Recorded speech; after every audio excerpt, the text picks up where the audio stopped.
É isso mesmo, Mariana. Não tem votação hoje. Lembrando que o esforço concentrado de votações começou na segunda-feira. Os deputados, já na segunda-feira, ficaram até mais tarde.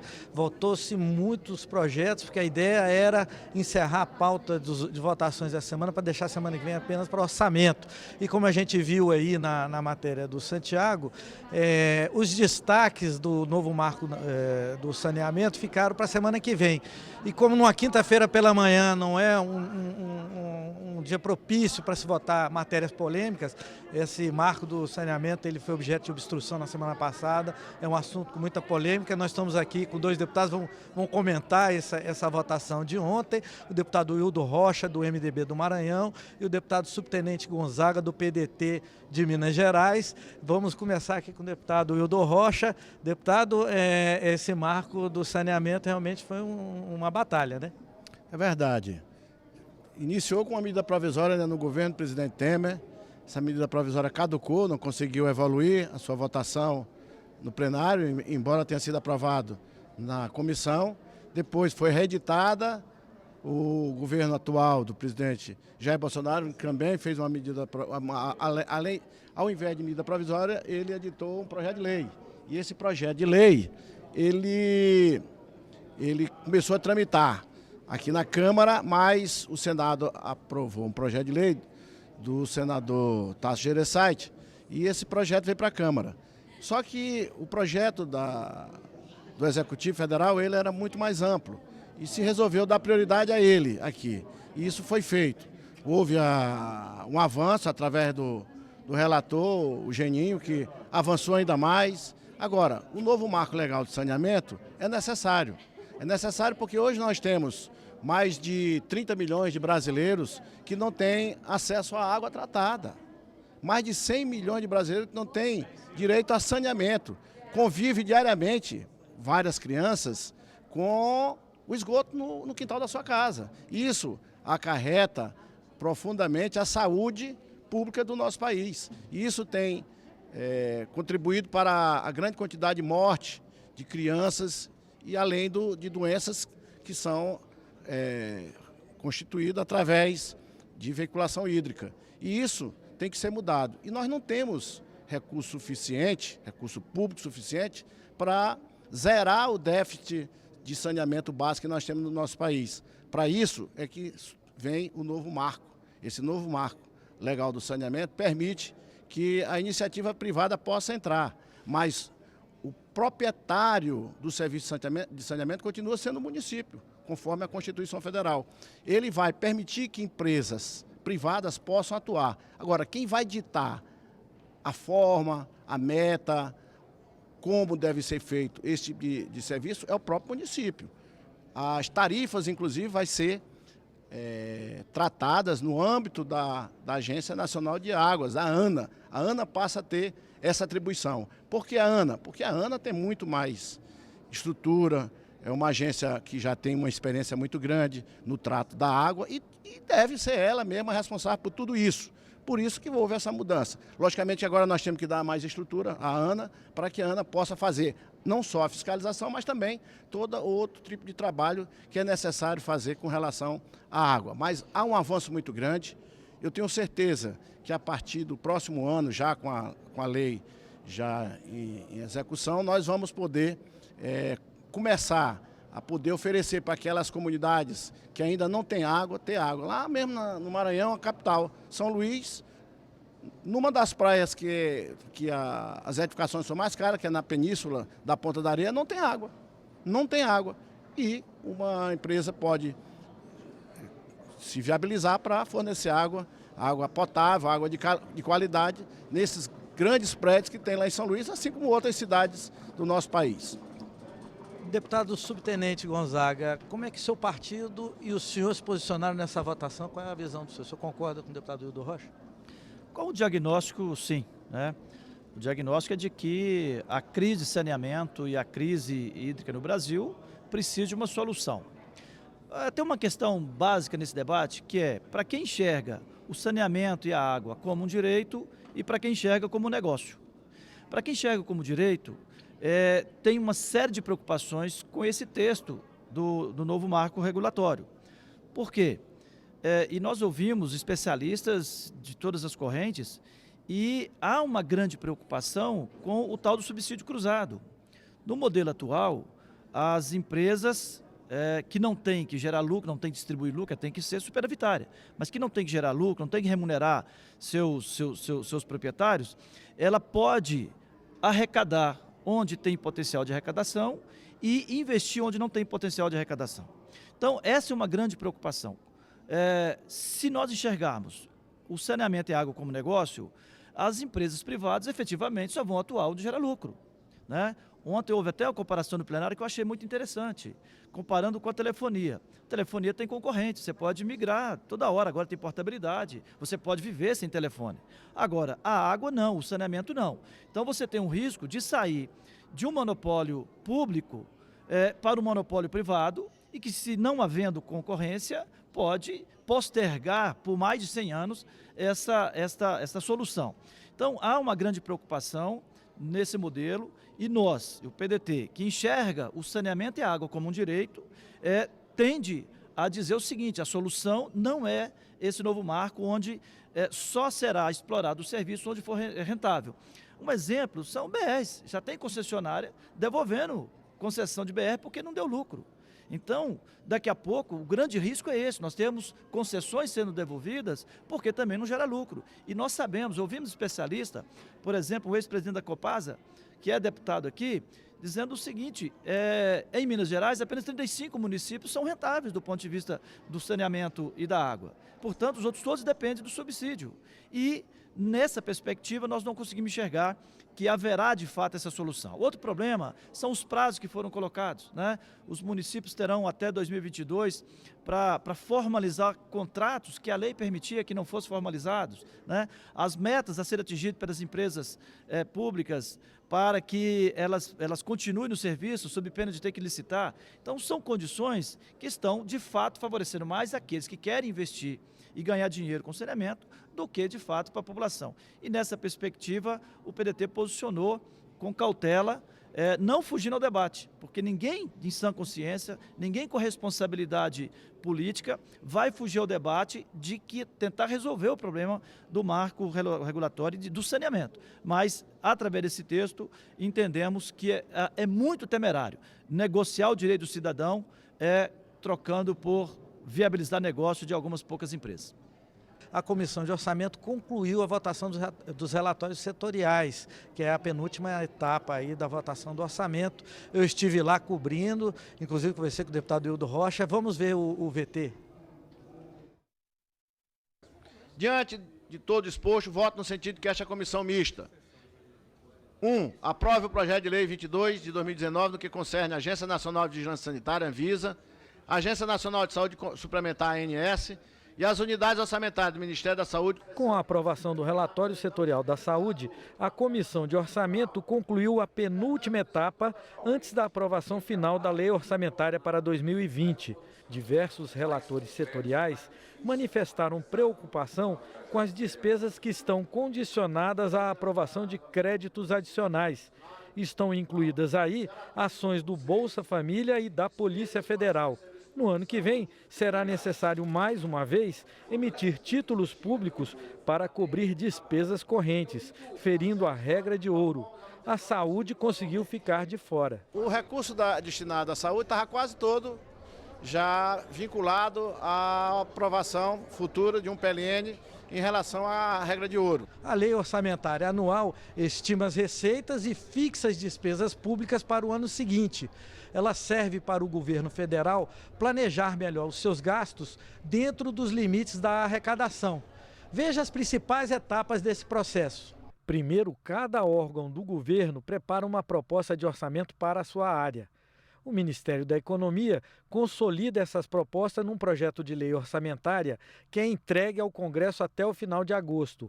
Audiências públicas com membros da equipe econômica servem para os parlamentares tirarem dúvidas. Tem início em outubro a fase de emendas dos deputados, que são propostas de mudança ao projeto original do governo. O primeiro parecer que é apresentado e votado é o relatório de receita, que estima o total de dinheiro que o governo terá para gastar no ano seguinte. Depois, é apresentado e votado um relatório preliminar do relator geral. Segue com a apresentação dos 16 relatórios setoriais, que são pareceres das áreas temáticas, como educação, saúde e segurança pública. O relator geral junta isso tudo e apresenta o relatório final, que é votado pela Comissão de Orçamento e depois pelo plenário do Congresso.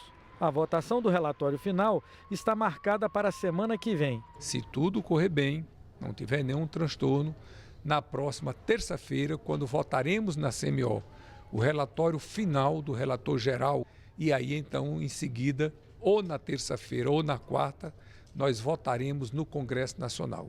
E aí daremos por encerrado essa missão mais nobre do Parlamento, que é de elaborar o orçamento do ano seguinte, onde todas as despesas possíveis estarão previstas no orçamento. Viram aí na matéria, se vocês observaram, essas fases mais decisivas aconteceram desde o início do mês. A comissão teve que correr e foi muito bem sucedida nisso para aprovação dos relatórios, porque o governo ele fez um ajuste aí na proposta orçamentária e foi preciso também fazer um ajuste no relatório. Então, do início de dezembro para cá, foi feito um trabalho intenso aí, não é isso, deputado? Nós estamos aqui com o deputado Rio do Rocha, vamos voltar a falar com ele, porque ele foi o último relator setorial a apresentar o seu parecer, que foi aprovado ontem. Deputado, como é que conta mais ou menos essa odisseia aí, como é que foi? O governo encaminhou primeiro a matéria, a proposta, o PLN, com a colocação das despesas da saúde vinculada à aprovação do novo PLN, para que pudesse o Congresso Nacional autorizar o governo a fazer despesa de custeio para não quebrar a regra de ouro. Então, ali era muito temerário, porque o tempo do ano que vem poderia não ser suficiente, iria paralisar as obras, iria paralisar os serviços e a transferência de recursos da União para os estados e municípios. Isso podia acontecer um colapso na saúde. E esse nosso entendimento foi entendido pelo governo também, ele mandou uma nova mensagem, reformulou, já ficou muito pouco o orçamento da saúde, condicionado à aprovação de um novo PLN, condicionado à regra de ouro. Então, houve esse entendimento novo, para isso houve novas mudanças. Também nós tiramos a Anvisa do âmbito, como se fosse contabilizado gasto de saúde. Isso vai permitir, com bastante folga, que a União possa gastar mais com saúde no próximo ano, porque o orçamento, aquilo que é relativo ao orçamento da Anvisa, algo em torno de 600, quase 700 milhões, será usado agora também em saúde, na média e alta complexidade, MAC, e isso vai ser agora feito pelo relator geral, porque eu, como relator setorial, poderia tirar apenas a Anvisa do âmbito do Ministério da Saúde do que diz respeito a gasto com saúde, até porque o gasto com uma agência de vigilância não pode ser considerado gasto com saúde. Ele não é gasto com saúde, e isso estava equivocado, e nós corrigimos fazendo com que haja mais recursos para a saúde propriamente dita, para comprar medicamento, para ter dinheiro para fazer as cirurgias eletivas, e isso nós fizemos. Então, é um grande avanço na saúde, graças ao nosso trabalho, e que também tivemos a oportunidade de atender vários estados, assim como também o recurso para a epidemiologia, que foi diminuído, o próprio governo mandou na sua proposta, na proposta enviada, previsto uma despesa menor do que a deste ano para o ano que vem. E nós sabemos que a epidemiologia não vai diminuir, porque se você diminui o recurso para gastar com a epidemiologia, significa dizer que você vai gastar menos com combate à dengue, menos com combate à malária e outras doenças que precisam ter uma vigilância permanente. E, além disso, o que aconteceu foi que aumentou. Para compensar essa diminuição do gasto com epidemiologia, aumentou o gasto com fabricação de vacinas. Então, ao invés de estar se tratando da saúde, está se tratando da doença. Porque quando você faz o trabalho bem feito de epidemiologia, você evita doenças. Não precisa usar vacinas. E o que é que o governo fez? O Ministério da Saúde mandou mais recursos para a Fiocruz e menos recursos para o combate às doenças tropicais. Então, nós também procuramos fazer esse ajuste para equilibrar melhor o orçamento da saúde pública do nosso país. Pois é, o orçamento, a participação dos deputados está cada vez mais afirmativa na destinação de recursos do orçamento. Eu queria pedir ao deputado subtenente Gonzaga para explicar a importância para o mandato e a importância da intervenção dos deputados na destinação de recursos do orçamento, que às vezes a população não compreende bem quando fala isso de emenda, essa coisa. O desafio do orçamento, né, de fazer o orçamento aqui na Câmara, é porque no campo da Receita não está sob a possibilidade dos deputados manipular. Né? Os deputados não têm condições de manipular a receita porque ele é decorrente de imposto, decorrente da economia. Então, é o grande desafio dos deputados adequar as despesas. E aí que entra, né, a visão macro que os deputados têm, né? A comissão, a CMO, é uma comissão representativa, com várias subrelatorias, e que traz a realidade do país inteiro aqui para dentro, e aí vai, de fato, ter o grande esforço, né? Cada um com o seu poder de persuasão, com os conhecimentos técnicos, para que, de fato, aquelas políticas públicas que já são direitos fundamentais previstos na Constituição, que já há uma previsão da despesas vinculadas, para que, de fato, elas possam ser contempladas obrigatoriamente, mas com equilíbrio, para que as políticas públicas não sofram solução de continuidade, para que haja o equilíbrio, né, entre um e outro, como o deputado Hildo colocou. Dentro do campo da saúde você tem variáveis que são necessárias de observar, sob pena de você distorcer a partir da destinação do recurso, distorcer as políticas e ter um grande desequilíbrio. Então, o desafio do Congresso, a importância do Congresso é trazer a representatividade do Brasil inteiro para o debate das prioridades em termos de despesas para a população brasileira. E é esse trabalho que encerra, né, está se encerrando na CMO e que quarta-feira nós deveremos votar no plenário. E falando aí da CMO, do orçamento, há uma vinculação direta à promulgação hoje à tarde, a partir das 17 horas, como eu anunciei logo no início do jornal, da emenda constitucional, que segundo o deputado vai ser a 104, né? 105. A emenda constitucional 105 será promulgada hoje às 17 horas. Ela autoriza os repasses diretos dessas emendas que os deputados destinam aos estados e municípios, sem estarem submetidos a contingenciamento do governo ou mesmo subordinadas a programas do governo.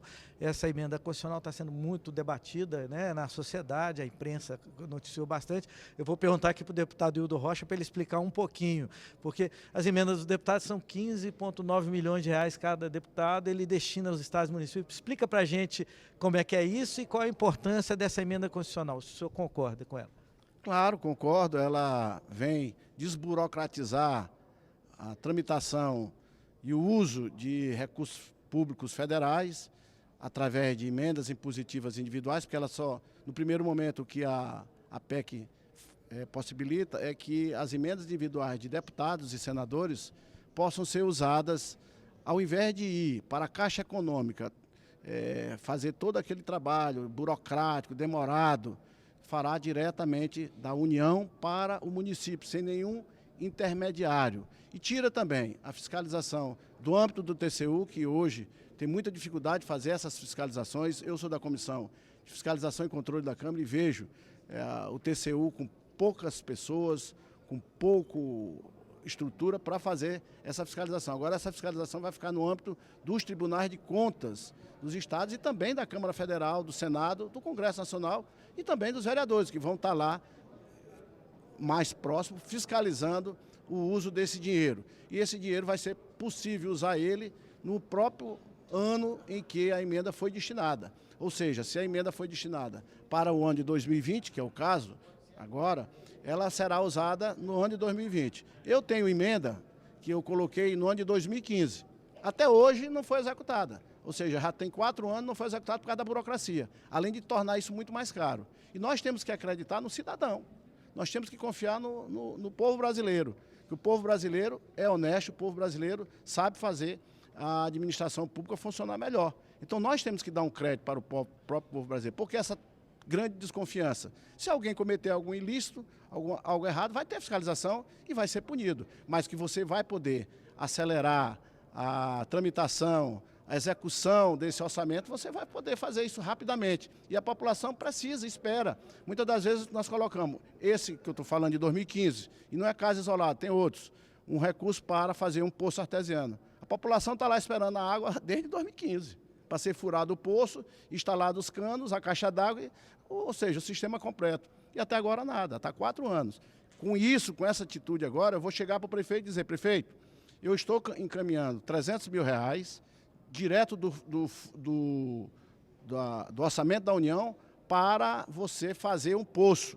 E esse poço com distribuição de água e com a canalização, com o reservatório de água, ele deve custar mais ou menos 300 mil. Você vai fazer isso aqui, eu quero que seja feito em 4 meses. E isso vai ser possível fazer.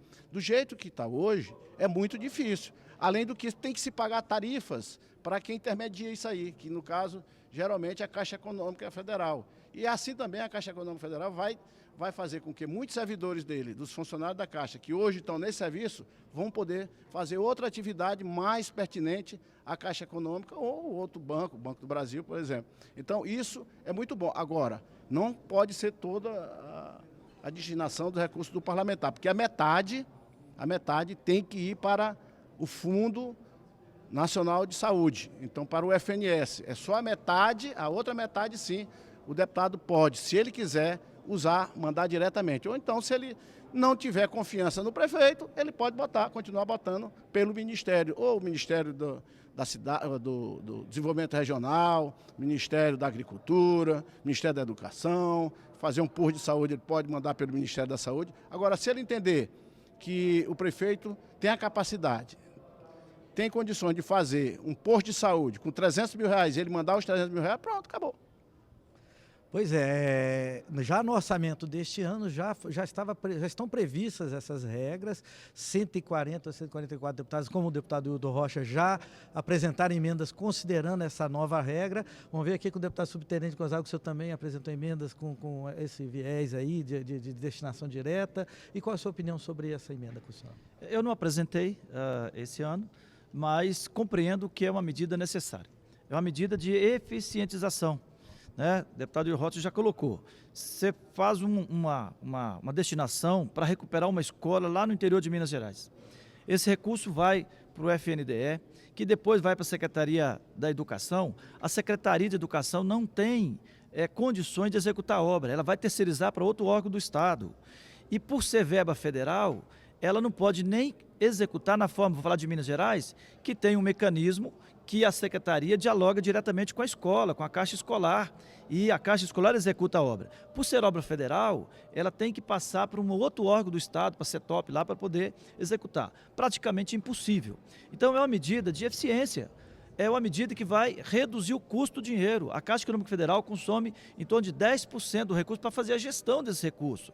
E então, é mais 10% que vai ser destinado diretamente para os serviços indicados. Então, eu entendo que é uma medida de eficientização necessária. Nós não podemos dizer que os ministros do TCU são mais honestos do que os conselheiros do Tribunal de Contas dos Estados. Nós não podemos dizer que o ministro da Saúde é mais honesto que o secretário de Saúde, que o secretário municipal. Se nós formos pelo princípio da desonestidade, nós já vimos em todos os lugares, do Palácio do Planalto à prefeitura menorzinha lá do nosso interior. Então, pelo critério corrupção, todos estão sujeitos, o modelo atual também está cheio de problemas. Então nós temos que efetivamente garantir governança em todos os órgãos, porque na verdade a transferência da União para o Estado nesse mecanismo já existe. O fundo de participação do município, o fundo de participação dos estados, são recursos que já faz diretamente para o Tesouro. Na verdade, nós estamos aplicando nas emendas o mesmo princípio das transferências obrigatórias que já se faz através dos fundos de participação. E também com os fundos do SUS, a transferência fundo a fundo. Quando a União pega um recurso da saúde, do Fundo Nacional de Saúde, manda para o Fundo Estadual ou manda para o Fundo Municipal, é o mesmo mecanismo. Ele está dizendo, o dinheiro passa a ser do caixa do município ou do Estado e ele vai ter que prestar conta dentro dos mecanismos próprios que a legislação exige. Então nós não estamos inventando a roda, nós estamos tirando um entrave, tirando uma pedra no meio do caminho, ou várias pedras, para dar eficiência, eficácia e apostando que vai haver governança, como tem que haver. O Minas Gerais já administra por ano quase 100 bilhões de reais, administrar mais 4, 5 milhões ou 40 milhões de emendas parlamentares, não vai ser isso que vai gerar problemas. Então, quem está distorcendo, ou porque não leu a PEC, porque não conhece a PEC, ou porque realmente desacredita em todos e acha que a santidade está só no TCU, que os TCS, que os prefeitos, que todos são bandidos, e não é assim. Nós precisamos de ter mecanismos de fiscalização, e tem nos estados, no município, e corrupção existe para todo lado e tem que ser combatida onde quer que seja, do Palácio do Planalto à prefeitura menor que tiver nesse país. Pois é, os deputados, assim, na semana que vem, que é a véspera aí já do Natal, os deputados continuam aí mobilizados, eles vão vir para aqui para Brasília, porque tem a votação do orçamento e os destaques do marco legal do saneamento básico. Eu queria agradecer ao deputado Hildo Rocha. Destaque também do ISS. Os destaques do ISS também que foram votados. Do ISS, do cartão de crédito e débito. Também teremos, na próxima semana, a votação dos destaques que não foram ainda apreciados. São 4 destaques, também 4 destaques. A nova lei do ISS que trata sobre cartão de crédito, débito, LIS e plano de saúde que vai levar mais recursos para os municípios brasileiros. Destaque geralmente é aqueles pontos mais polêmicos, então eles vão ter que estar todos aqui, porque na disputa ganha quem tem mais votos. Então aproveitar aí, deputado, semana que vem. Mais a PEC do 1% também que vai entrar, já para a próxima semana. Muito trabalho ainda pela... a pauta desse ano foi intensa, continua intensa, e os deputados estão animados para trabalhar. Muito obrigado, deputado Hildo Rocha, muito obrigado, deputado subtenente Gonzaga. Inclusive eu queria, assim, para concluir, dizer que ontem o Senado aprovou um projeto que foi construído pelo subtenente Gonzaga, por mim, num grupo de trabalho, que agora nós estamos mudando o Código de Processo Penal, o Código Penal, evoluindo e atendendo às necessidades atuais da realidade brasileira. O senhor quer falar um pouquinho desse? Claro, o pacote anticrime, nós trabalhamos junto no mesmo grupo de trabalho. Considero que foi um avanço expressivo, né? Vamos dar muito trabalho ainda para os advogados, para todo mundo, para estudar o pacote, porque realmente foram modificadas 11 leis, com mudança expressiva, como, por exemplo, na progressão do regime, né? Todo mundo fala que não aceita os 16%, nós conseguimos colocar um novo instituto da progressão do regime, muito mais rígido para os presos, mudanças importantes em vários projetos. Mas eu queria também destacar que o Senado também aprovou ontem um projeto de lei de nossa autoria, de 2014, Hildo, que acaba com a pena de prisão disciplinar dos policiais e bombeiros militares no Brasil. Minas Gerais já não tem esse instituto desde 2002, sempre falando do saudoso Itamar Franco, como governador acabou com isso, e ontem nós aprovamos. Tínhamos aprovado aqui na Câmara em 2015 e ontem aprovamos no Senado. Eu chamo isso de um grande tratado de cidadania para os policiais e bombeiros militares do Brasil. Essa aprovação, temos convicção que o Bolsonaro vai sancionar esse projeto e dar de presente de Natal esse tratado de cidadania para os policiais e bombeiros militares do Brasil. Pois é, esse entusiasmo aí, Mariana, você sabe, a gente aqui no jornalismo, nós ficamos onços para tentar acompanhar tanta coisa que vai ser votada. Hoje eu tenho que fechar a matéria que resume as votações dessa semana, não sei como é que eu vou botar em 4 minutos e meio, todos os projetos importantes que foram aprovados. Mais uma vez, obrigado, deputados, por estar aqui. Obrigado pela entrevista. É com você, Mariana.